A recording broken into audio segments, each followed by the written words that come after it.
representação que implique uma representatividade positiva. Eu posso criar uma representação, que é o que a gente mais vê na teledramaturgia, por exemplo, brasileira, até hoje, tá? Eu gosto de novela, mas ainda temos muitas questões quanto a isso, né? Eu posso criar uma representação pela diversidade e colocar negros na cena, colocar negros em uma novela. Isso não quer dizer que aquela representação da realidade vai implicar em uma representatividade positiva e que rompa estereótipos. Eu posso colocar um monte de negros e uma novela que tenha como temática a escravidão. Primeiro, tudo bem, faz sentido e tal. Mas ainda assim é um lugar de negro, digamos, né? Que é uma coisa também que existem teóricos que falam que os negros, aos autores negros são relegados a fazer papéis de negros na sociedade, que é muito louco, né? Os negros têm um papel na sociedade, não é um papel universal ou de ser humano. Então, cabe aos negros fazerem papéis de negros quando são colocados nas cenas, né? Nas cenas de obras audiovisuais. Isso não necessariamente vai implodir com os estereótipos que esses negros sofrem na realidade vivida por nós, que a representação ficcional media, né? Media essa realidade, cria imaginários sobre a realidade e cria uma realidade possível. Quando ela faz isso, ela pode ou como pode dizer, corroborar com o status quo, ela pode implodir totalmente os sentidos e fazer uma coisa muito diferente do trivial e implicar em uma representatividade positiva para os negros. O que eu estou querendo dizer, se eu tenho uma personagem negra, que acontece em muitas novelas brasileiras, que é um empresário negro, que já é ótimo simbolicamente, que não tem nenhuma empatia por negros na trama, não estou criando uma implosão de sentido de realidade nenhuma, assim. Eu só tenho muitos negros numa trama que são as empregadas domésticas da trama. Também não estou criando, entendeu? O que me parece que a gente tem que prestar atenção é que a questão não é só você colocar um diretor negro ou um ator negro na cena, é como isso é feito. Quem são esses diretores e atores negros que estão sendo colocados? Mas por quê? Não é culpabilizando os negros por não criarem representações positivas sobre as negritudes possíveis. Mas é pensando assim, a gente vive uma sociedade racista, machista, patriarcal. Pelo menos pensando em todos os países colonizados, né? Em algum momento da história. É óbvio que existem discursos sobre o que é ser negro e o que é ser mulher que interpelam negros e mulheres. Esses discursos não são positivos em muitos sentidos. Nem todo negro é identificado com as negritudes possíveis, nem toda mulher é feminista. E a culpa não é delas, né? É do sistema que enfim, cria e está em meio a discursos e que, no fim das contas, cunha as identidades do sujeito. Então, o cineasta negro pode muitas vezes não pensar que ele está fazendo uma obra que está corroborando com o status quo, ele não está criando uma implosão de sentidos para a representação daquele corpo e para a existência daquele corpo na realidade em que vivemos. Por outro lado, você ser um cineasta negro no meio que tem muitos brancos produzindo, é difícil você fazer sozinho tudo, entendeu? Porque tem um meio que vai te tolher de alguma forma para fazer grandes rupturas. Então, por vezes, o próprio meio do cinema, que ainda é muito elitizado, né, do audiovisual, dá dificuldades para que negros identificados com negritudes possíveis e que estão pensando representações de formas subversivas consigam criar expressões diferentes de formas de representar o negro, formas diferentes de representar o negro na cena. Então, acho que são uma série de fatores que a gente tem que pensar quanto a como distribuir os meios para as pessoas fazerem audiovisual, mas a como também cunhar discursos por outros meios que não são só o audiovisual, para que mais produtores negros possam pensar que é necessário e possível fazer representações de negros totalmente subversivas com relação ao status quo, que não sejam estereotipadas, que ponham os negros em possibilidades de ser negros diversas. Isso já foi feito, né? Tem grupos que já fizeram isso. Acho que o Belga e uma Feijoada é um manifesto importante para isso. Depois eu posso te falar melhor o que é. Do ano de 2000, um grupo de cineastas negros e de pesquisadores de audiovisual negros fizeram um manifesto do que seria isso. Tipo, se a gente produzir obras para criar outras formas de representação do negro, o que vai ser? Então a gente vai escrever o que vai ser, uma cartilha quase. Mas isso aconteceu em 2000, né? Foi 20 anos. E talvez a gente tenha conseguido ainda poucas coisas, mas já existe isso, já existem filmes feitos sobre esse prisma e existem outros cineastas chegando aí. A questão do circuito, eu acho que é outro rolê. Eu não sei se... Desculpa o termo rolê, né? Mas eu não sei se a gente pode... Se essas obras, quando elas implodem muitos significados com relação aos estereótipos dos negros, elas vão entrar no circuito grande, entendeu? Porque entrar no circuito já é você estar absorvido de alguma forma também. Seu discurso ele já não vai mais ser o que faz rupturas necessariamente. Talvez ele vá ter que fazer concessões, inclusive, para entrar no circuito. Então, talvez olhar o cinema que não está no circuito, que é o que é feito por esses cineastas, vamos dizer, cineastas marginais do contemporâneo, que talvez sejam os dessas minorias sociais, é uma forma de entender melhor a realidade, sabe? Às vezes, do que o grande circuito. O grande circuito talvez só seja grande circuito porque ele faz aquelas obras que entram nele, entendeu? E talvez quando esses filmes entrarem no grande circuito, talvez eles já não vão fazer mais parte desse lugar de rupturas extremas, assim. Juliano, ali, aqui. Próxima questão. Oi, boa tarde, boa noite. Na verdade, é um complemento a isso que a Mari falou agora. Você poderia se apresentar, por favor? Desculpa, meu nome é Thiago, eu sou do mesmo programa da Mari, do mesmo processo audiovisuais. E eu venho me inquietando a minha pesquisa atualmente, que é de doutorado, com alguns grupos que são autodenominados coletivos de cinema, que têm trabalhado um pouco a partir dessa, podemos dizer, uma mudança no aspecto da produção, de como se produzir um filme. Eu cito o grupo de Ceilândia, na cidade de satélite de Brasília, do Artilheiro Queiroz, que dirigiu o Sai Preto Fica. Agora ele lançou a terceira parte da trilogia, que é Uma Vez Brasília, que começou a cidade de Amassó. Tem um outro coletivo também em Contagem, que é uma região proletária ali de BH, né? Uma espécie de Guarulhos, lá de Belo Horizonte.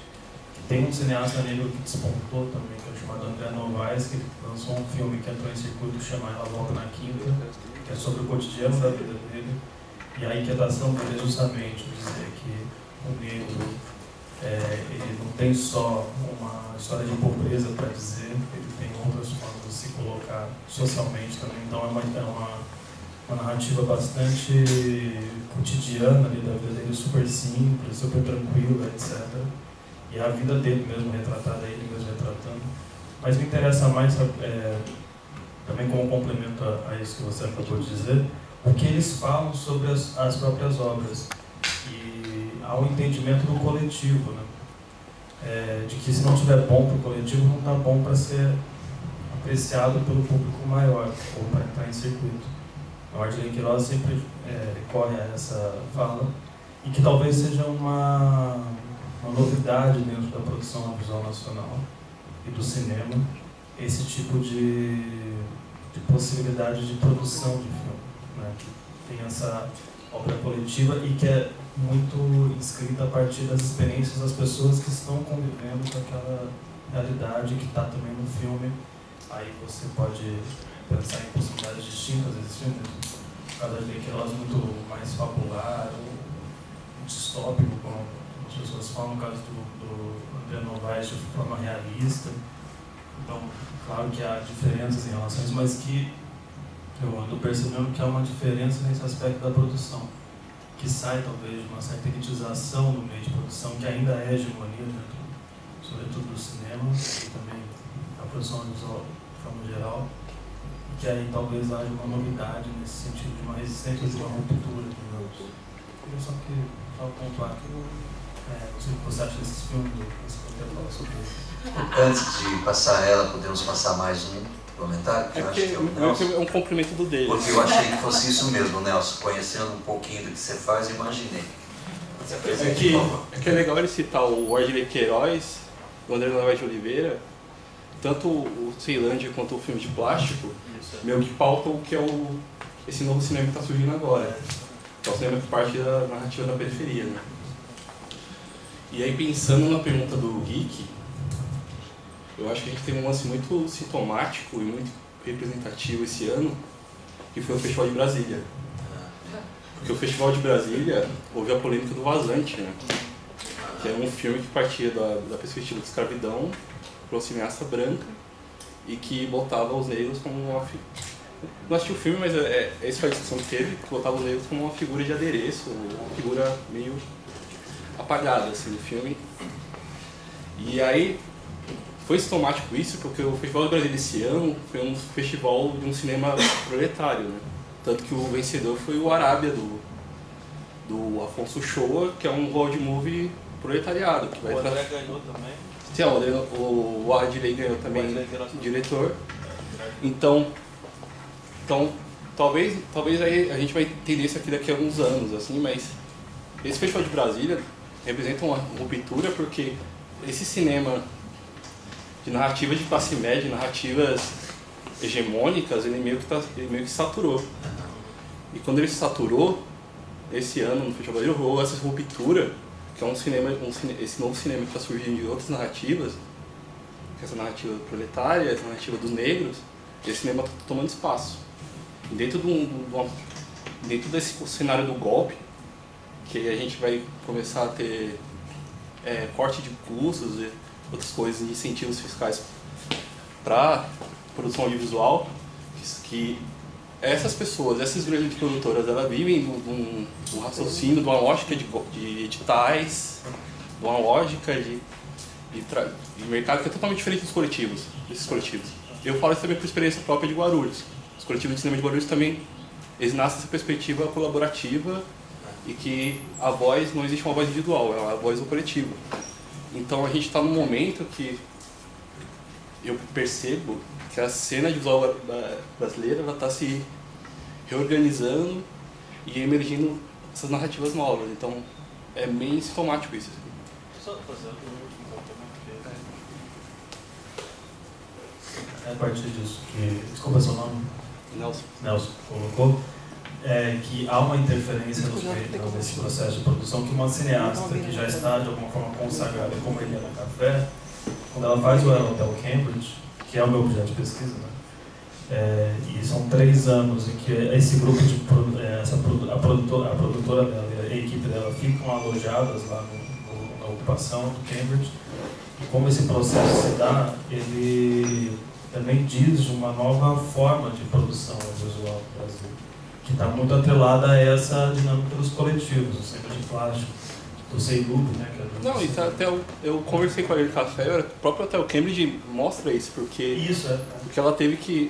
Eu conversei com a Carmen Silva, da Frente de Luta por Moradia, e ela só aceitou que fizesse o filme lá porque a Eliana Café deveria ouvir as pautas do movimento, deveria entender o que é o movimento, para depois retratarem de um filme. O processo também... Fala no microfone, por favor, senão a pessoa assistindo. É que o processo também no Cambridge é coletivo. Sim. Eles deram oficinas dentro do... E eles também tiveram oficinas dentro da ocupação, dadas por moradores, pelos ocupantes. Então é muito interessante ver que talvez se forme ali um processo de resistência dentro dessa novas dinâmicas de produção, que são formas novas também de narrativizar os periféricos, os marginalizados, os negros, e, enfim, tudo que não está inscrito numa hegemonia discursiva do audiovisual nas produções, né? Antes de passar para você, em razão do que o Nelson comentou, eu provoco todos a assistirem ao filme Vazante. Assisti e achei um filme muito denso e que traz a complexidade que é a discussão sobre o lugar do gênero, por exemplo, o lugar da raça, na constituição da nossa cultura, através da alegoria ali apresentada através do filme Vazante. Embora tem aspectos que têm relação a esse comentário que o Nelson também fez, né?